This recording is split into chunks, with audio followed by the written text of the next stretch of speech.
It was the summer I turned 18, the last summer before college. We thought we were chasing freedom, adventure, whatever it is young people think they're owed by the world. We ended up at Hollow Bay. It's this remote stretch of coast up north, barely touched by roads or reception. You have to hike a few miles in just to get to the sand. The locals called it cursed, said the tides there didn't follow the moon. Some swore they saw lights beneath the waves at night. But when you're 18 and think the world bends for you, superstitions just sound like campfire stories. So, we ignored them. There were 4 of us, me, my cousin Eli, and 2 of our friends. We found a clearing beside these jagged black rocks that jutted out of the ground like crooked teeth. We set up tents, built a fire, and soaked in the silence. No cell service, just the ocean and the wind. That night, after a few beers, someone dared Eli to swim. He was always the first to jump, off cliffs, into trouble, whatever. He laughed, shouted something dumb about Poseidon, and ran straight into the black water. We saw him dive under. 10 seconds passed, then 20. We waited for him to resurface. At 30, we were calling his name. By the time he broke the surface, flailing and gasping, the laughter was long gone. He looked terrified, pale, like something had been ripped out of him. He wouldn't speak for over an hour, just sat by the fire, staring into it like he was watching a funeral. When he finally talked, his voice was raw. He said something grabbed him the moment he went under, something with fingers, cold, strong. It pulled him deeper than he thought was even possible. And then, he said everything changed. He swore he passed through something, like a curtain in the water, and ended up somewhere else entirely. He described a red sky and a sea floor littered with bones, said the water felt thicker, like it wasn't even water anymore. He only found his way back by chasing the flicker of our firelight. The next morning, Eli wanted to leave. He practically begged us, but we were stupid. We stayed.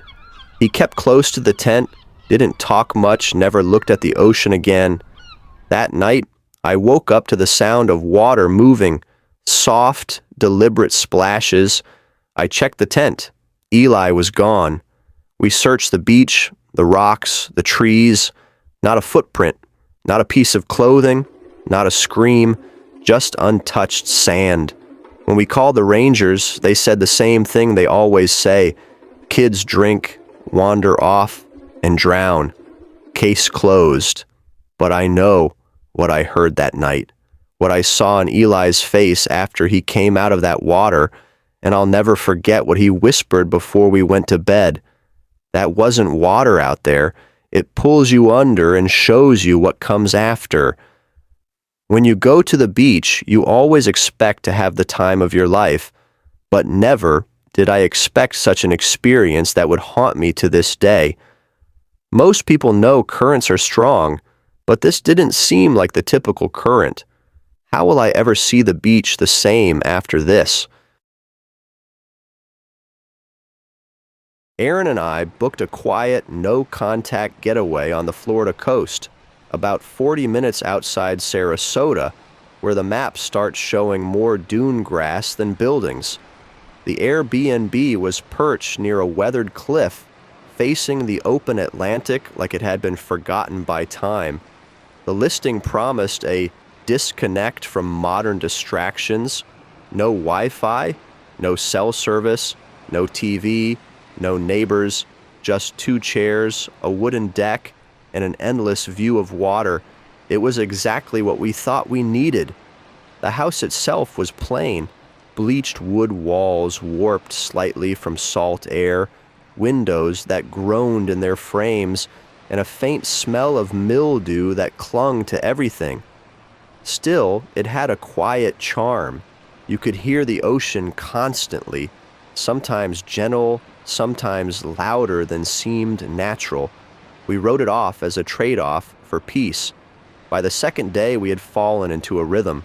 Morning coffee on the deck, long, slow walks along the shoreline, eating when we were hungry, sleeping when the light faded. It felt like the rest of the world had disappeared. That afternoon, we explored the southern edge of the coast where the beach curved into a pocket of steep dunes. The tide was at its lowest, exposing strange rock formations and patches of sand littered with broken shells and seaweed. That's where we saw it, something half buried, wedged between two wet ridges of sand like it had been coughed up by the ocean. It was a disposable camera, yellow plastic crusted with salt, wrapped in seaweed and fishing line. The lens was cracked, the film compartment dented. It looked like it had been submerged for years, maybe longer. Aaron thought it was trash, but I couldn't shake the feeling that it had been placed there, not just lost. We took it with us when we drove into town for groceries later that evening. At the edge of the main road, we noticed a small, outdated photo shop, one of those places with dusty film reels in the window and faded signs that hadn't been updated in decades.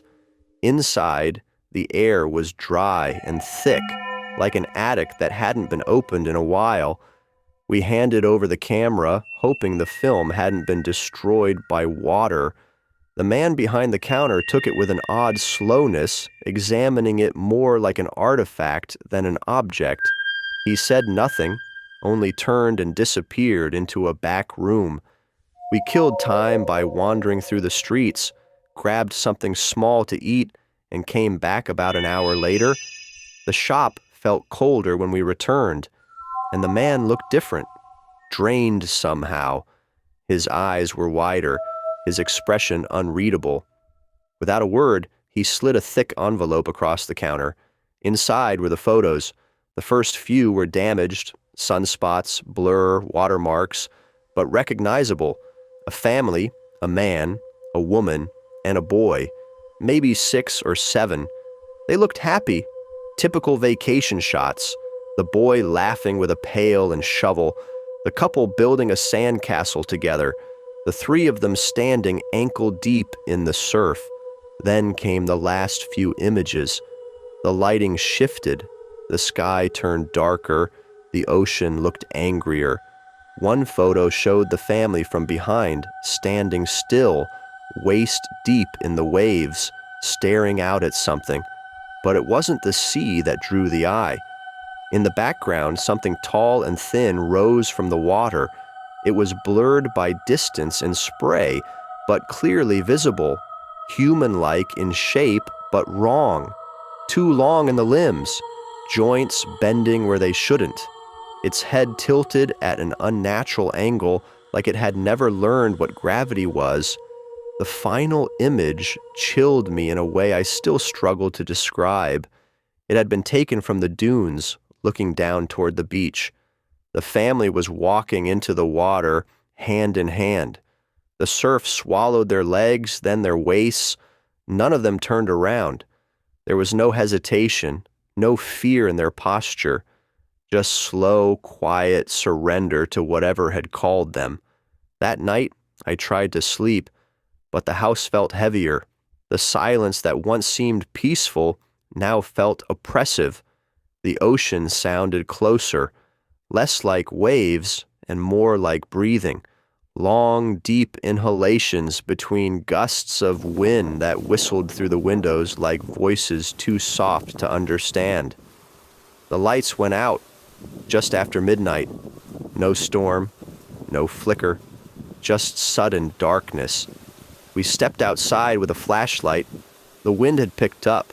The air smelled thick, like metal and brine. We left before sunrise, taking only what we could grab without looking back.